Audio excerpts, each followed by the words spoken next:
anak ng kumare ko guys. Yun, dalawa yung lechon nila guys.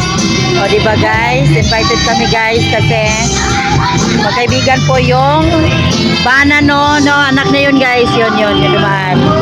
Tsaka, yan yung bananas ko guys. O diba? Yan. Nakared. Kagabi nakared siya guys. Ngayon nakared naman. Yan yung kumpare niya guys. Yan yung mag-asawa yan guys na nakahawa at saka yung nakaputi. Birthday ng anak nila guys, 7 years old. Inantay pa namin si Madam Elsa kasi wala pa siya. Kasi inaanak niya rin yung anak niya guys.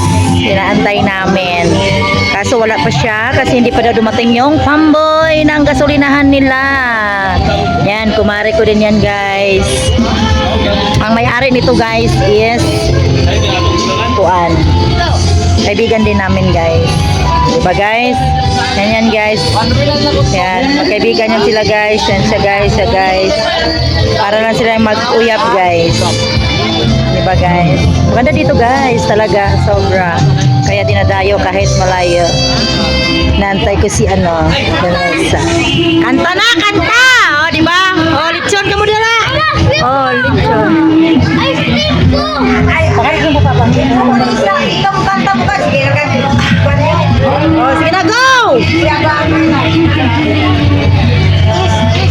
Wala na, hubog na guys. Patay na guys.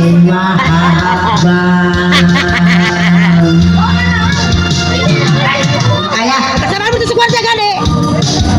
Dino ang mga karasino.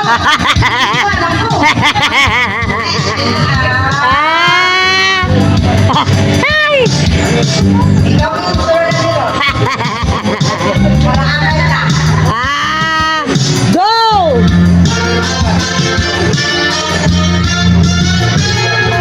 Mami